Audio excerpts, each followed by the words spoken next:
Earlier this week, like you, I was horrified to read yet another headline about yet another mass murderer armed with yet another AR-15 semi-automatic rifle, destroying the lives and families of yet another round of needless victims.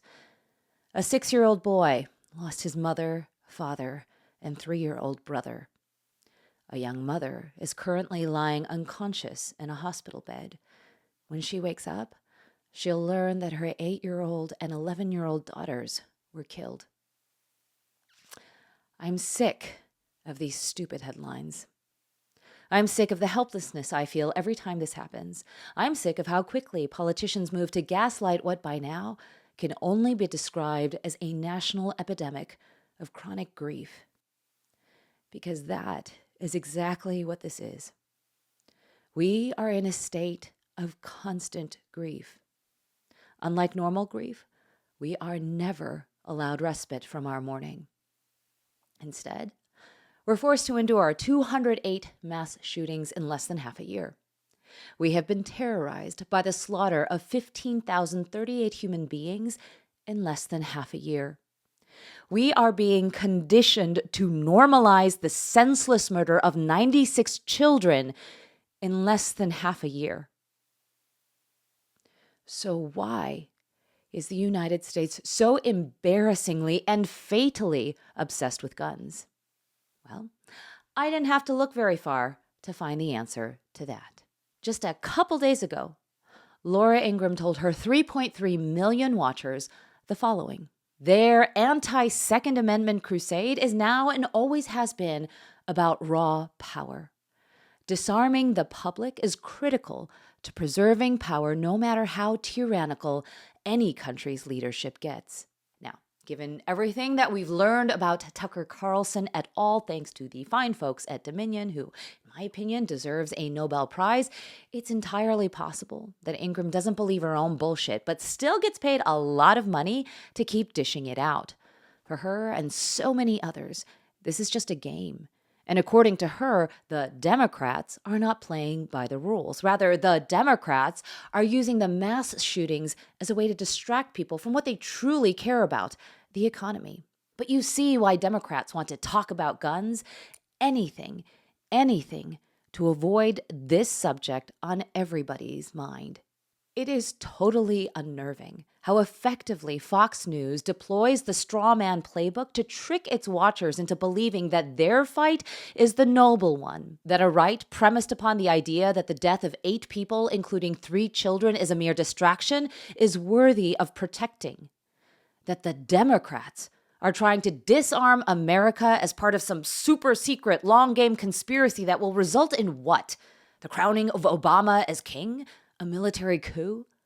I actually haven't spoken to a single Democrat who seriously supports a full ban on all guns. So this so-called anti-Second Amendment crusade, it doesn't exist.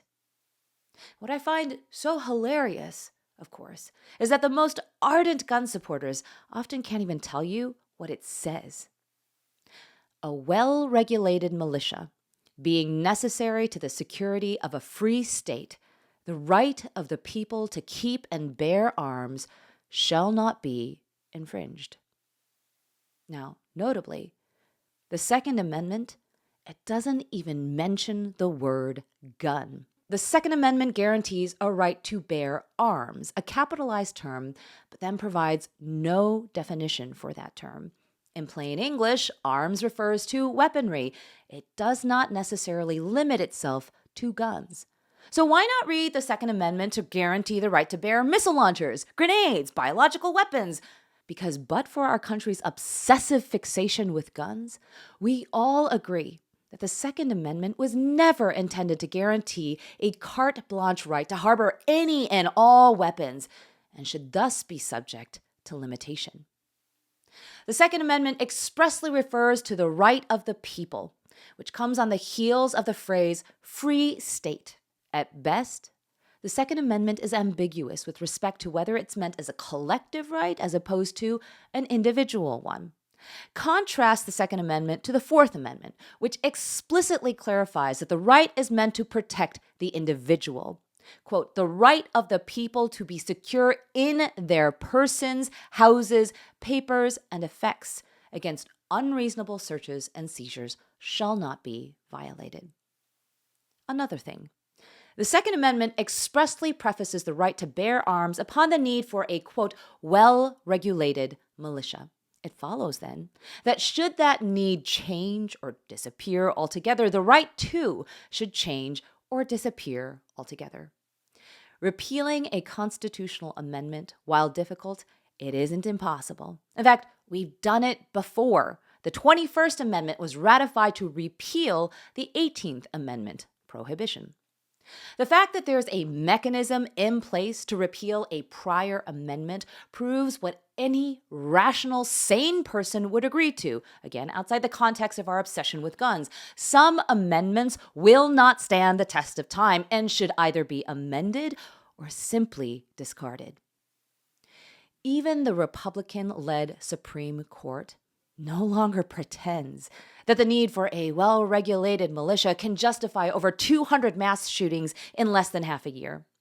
And Heller, SCOTUS essentially deletes the first half of the text of the Second Amendment and grafts on a brand new constitutional right, self-defense, as a way to preserve a right that could otherwise be rendered obsolete. The Ingrams of the world lambast those that are hitting the pause button this week to discuss how to mitigate the brutal cost of our current interpretation of the Second Amendment. But here's the truth. Only a soulless human being would suggest that our politicians should be thinking about anything other than the 208th mass shooting this year.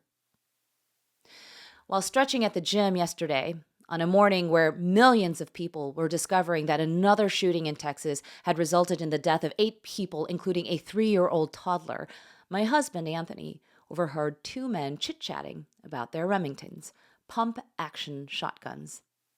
The 2 complained about all the silly hoops they were required to jump through in order to keep their guns, since they reasoned, the police aren't going to protect us anyway. There was zero mention of the fact that another psycho armed with 2 guns went on a rampage at an outlet mall. Something that almost certainly would not have happened had the killer found it a lot harder to acquire his weapons of mass destruction.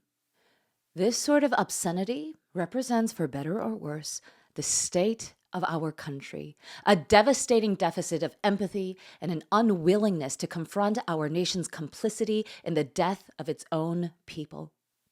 There are millions of us who are being held at gunpoint by those who think there's nothing inhumane about griping over the regulation of weapons that have been used to kill nearly 80 people a day.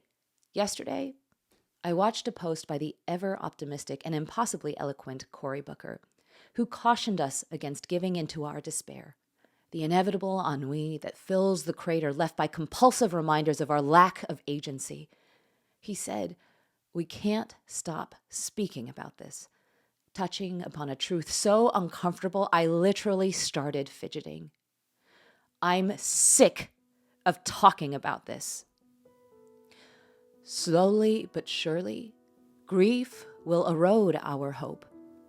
We are already ceding to the notion that our safety, our children, and our sanity should be sacrificed upon the altar of an amendment conceived by a handful of men who died hundreds of years ago, men who by composition could not possibly represent the interests of we the people then, much less today. So yes, in one respect, Miss Ingram is right. The gun control issue is at bottom a problem of power. We the people has transformed into what the fuck is in it for me. A radicalized individuality that occurs when empathy dissipates against a perceived threat to power. In some cases, a power they never had. And in other cases, a power they never deserved. We operate in a digital world that profits off our fear, that wrings every single penny from our alarm. Laura Ingraham and her ilk have made a fortune for themselves and their employer by constructing a political bogeyman, convincing millions of Americans that any encroachment on the right to bear guns threatens their autonomy. Is it any wonder that so many of them have readily traded in their empathy for bullets, their humanity for rifles? But here's the thing. Nothing serves as a greater threat to power than deception. And if we've learned anything over the past several weeks with the Tucker Carlson fallout, it's that those who wield enormous influence over our nation's conscience appear to possess zero compunctions about straight up lying to Americans. And we, the people, cannot survive beyond the bulwark of truth. And thus, however much you might be sick of talking about this, I implore all of you to continue doing just that.